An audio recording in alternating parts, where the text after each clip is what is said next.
प्रिय छात्रों, हिंदी के इस शिक्षण सत्र में आपका हार्दिक स्वागत है। आज हम गद्य खंड के अंतर्गत गुरु नानक देव निबंध के तीसरे भाग का अध्ययन करेंगे। प्रस्तुत अंश में लेखक आचार्य हजारी प्रसाद द्विवेदी जी ने गुरु नानक देव के महान व्यक्तित्व और उनकी महत्ता पर प्रकाश डाला है। आइए गद्यांश देखें।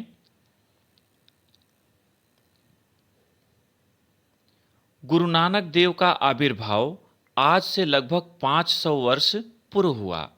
भारत की मिट्टी में युग के अनुरूप महापुरुषों को जन्म देने का अद्भुत गुण है। आज से 500 वर्ष पहले का देश अनेक कुसंस्कारों में उलझा था। कठिन शब्दों का अर्थ और व्याख्या एक साथ देखते चलें। आविर्भाव, आविर्भाव माने अवतरण, उत्पन्न होना, जन्म लेना। कुसंस्कार,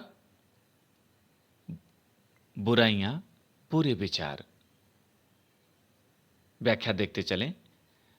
लेखक कहता है कि गुरु नानक देव का इस धरती पर आगमन आज से लगभग 500 वर्ष पहले हुआ था। भारतवर्ष की मिट्टी में यह गुण है कि समय समय पर उसने अनेक महापुरुषों को जन्म दिया है, जिन्होंने अपने तेज से पूरे संसार को प्रकाशित किया है। आज से 500 वर्ष पहले का जो समाज था वह अनेक कुसंस्कारों में, अनेक बुराइयों में उलझा हुआ था। उस समय देश में अनेक बुराइयां विद्यमान थी। जातियों, संप्रदायों, धर्मों और संकीर्ण कुलाभिमानों से वह खंड विच्छिन्न हो गया था। कुलाभिमान, कुल का अभिमान कि मेरा कुल श्रेष्ठ है। लेखक कहता है कि तत्कालीन समय में जातियां दूसरे से अपने को श्रेष्ठ समझती थीं, उसी तरह से संप्रदाय दूसरे से अपने को श्रेष्ठ मानता था, धर्म भी दूसरे से अपने को श्रेष्ठ मानता था।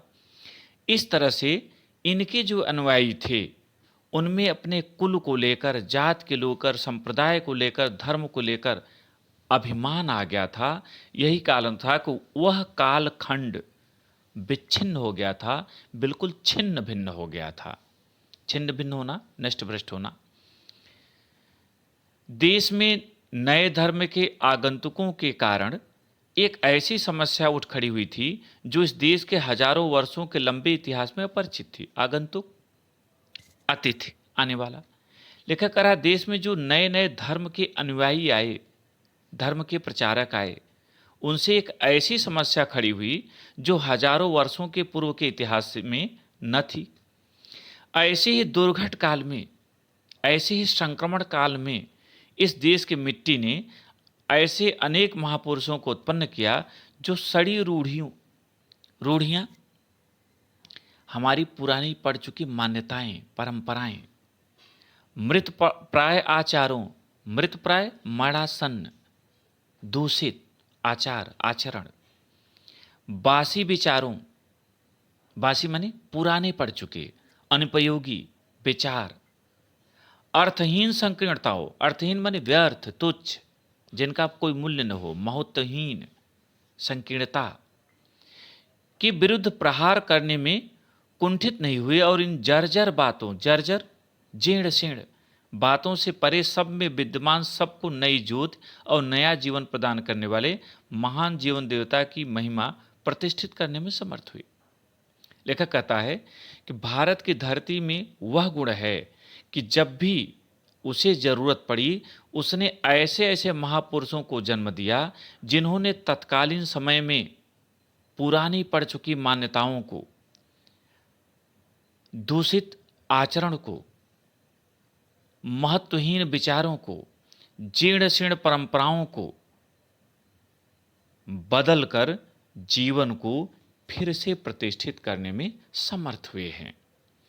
इन संतों की ज्योतिष मंडली में गुरु नानक देव ऐसे संत हैं जो शरत काल में पूर्णचंद्र की तरह ही स्निग्ध, उसी प्रकार शांत, निर्मल, उसी प्रकार रश्मि के भंडार थे। लेखक कह रहा है कि संतों की इस लंबी परंपरा में, लंबी ज्योतिष मंडली, जो प्रकाशवान हैं, जिन्होंने अपने विचारों से पूरे संसार को प्रकाशित कर दिया, ऐसे संतों की मंडली में गुरु नानक देव एक ऐसे संत हैं जो शरत काल के चंद्रमा की तरह पूरी आभा के साथ शांत, निर्मल और ज्योत के भंडार हैं। कई संतों ने कस कस के चोटें मारी, व्यंग बाण छोड़े, तर्क की छुरी चलाई, पर महान गुरु नानक देव ने सुधा का लेप किया, सुधा लेप का काम किया।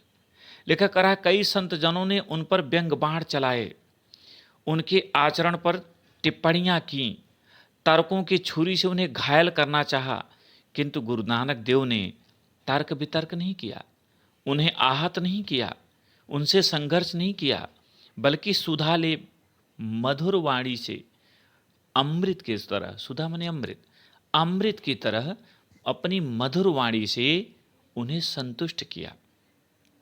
यह आश्चर्य की बात है कि विचार और आचार की दुनिया में इतनी बड़ी क्रांति ले आने वाला यह संत इतने मधुर, इतने स्निग्ध, इतने मोहक वचनों का बोलने वाला है, किसी का दिल दुखाए बिना, किसी पर आघात किए बिना, कुसंस्कारों को छिन्न करने की शक्ति रखने वाला, नई संजीवनी धारा से प्राणी मात्र को उल्लसित करने वाला यह संत मध्यकाल की ज्योतिष मंडली में अपनी निराली शोभा से शरद पूर्णिमा के पूर्ण चंद्र की तरह ज्योतिषमान है। यहां तक की व्याख्या देखें। लेखक कहता है कि गुरु नानक देव एक ऐसे महान संत थे जिन्होंने तत्कालीन समाज में व्याप्त बुराइयों को, उस समय के समाज में प्रचलित दूषित आचरण को अपनी मधुर वाणी से, बिना कोई तर्क वितर्क किए, बिना निंदा की तलवार चलाए, बिना उनकी विचारधारा का खंडन किए, अपनी मधुर वाणी से उनके आचरण में परिवर्तन लाने का विलक्षण कार्य किया और उन्हें आश्चर्यजनक सफलता मिली। बिना किसी का दिल दुखाए, बिना किसी को चोट पहुंचाए, उन्होंने दूसरे के बुरे संस्कारों को, कुसंस्कारों को नष्ट कर दिया। उनकी संत वाणी को सुनकर दूसरों का हृदय हर्षित हो जाता था, उल्लसित हो जाता था और लोगों को नवजीवन प्राप्त होता था। लोग उनके उपदेशों को जीवनदायिनी औषधि की भांति, संजीवनी औषधि की भांति ग्रहण करते थे।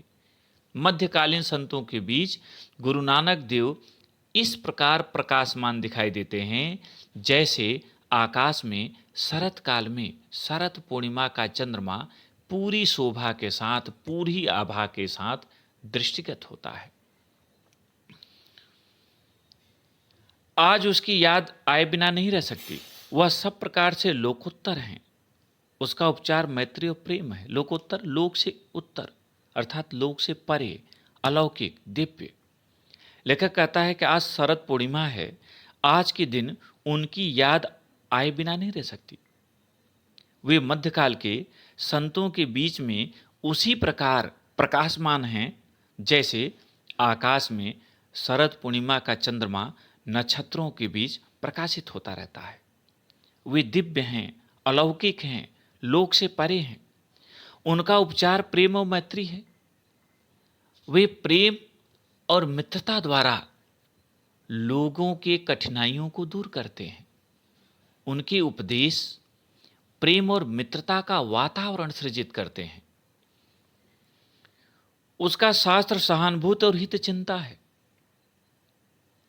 वे वेद शास्त्र की बात नहीं करते, पुराण की बात नहीं करते, बल्कि उसका सार अंश लेकर आते हैं और दूसरे के हित चिंतन को ही शास्त्र बताते हैं। जहां प्रेम और मैत्री के द्वारा उन्होंने दूसरों की बुराइयों को दूर करने का प्रयास किया और सफल हुए, वहीं दूसरे के प्रति सहानुभूति रखना, उनके कल्याण के प्रति चिंतित रहना, यही उनका शास्त्र था, यही उनका आदर्श था। वह कुछ संस्कारों के अंधकार को अपनी स्निग्ध ज्योति से भेदता है।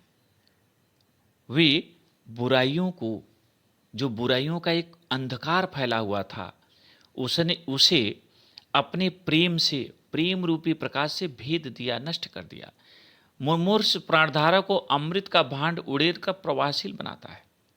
वे मृत प्राय पड़ चुके प्राणवायु को अमृत का भांड बने बर्तन उड़ेलकर अपने वाणी से अमृत उड़लकर उन्हें प्रवाहशील बना देते, जीवंत बना देते, जीवित कर देते हैं। वह भेदों में भेद रखता है। वे नाना प्रकार के जो समाज में भेद हैं उनसे परे हैं, उन्हें भेद नहीं दिखाई देते, वो सभी में अभेद देखते हैं, सभी को एक देखते हैं। नानत्व में एक का संधान बताता है, संधान में ढूंढने का काम। जो नानत्व माने अनेकत्व है, उनके भीतर वे एकत्व का विचार ढूंढते हैं, एकता का आवरण ढूंढते हैं। वह सब प्रकार से निराला है, वे सभी प्रकार से अलग हैं, दूसरों से बिल्कुल अलग हैं। इस कार्तिक पूर्णिमा को अनायास उनके चरणों में नत हो जाने की इच्छा होती। लेखक कहता है कि कार्तिक पूर्णिमा के इस शुभ अवसर पर उनकी विचारधारा, उनका आचरण जब मन पर प्रभावी हो जाता है तो अनायास इच्छा होती है कि उनके चरणों में झुक जाए, नत हो जाना, झुक जाना, उनके चरणों में झुक जाएं, उनका आशीष प्राप्त करें, क्योंकि ऐसी विभूतियां प्रायः सभी को नसीब नहीं होती। अब इस पर आधारित प्रश्न देखें। पहला, उपर्युक्त गद्यांश का संदर्भ लिखिए, इसे आप प्रथम भाग की भांति लिखेंगे।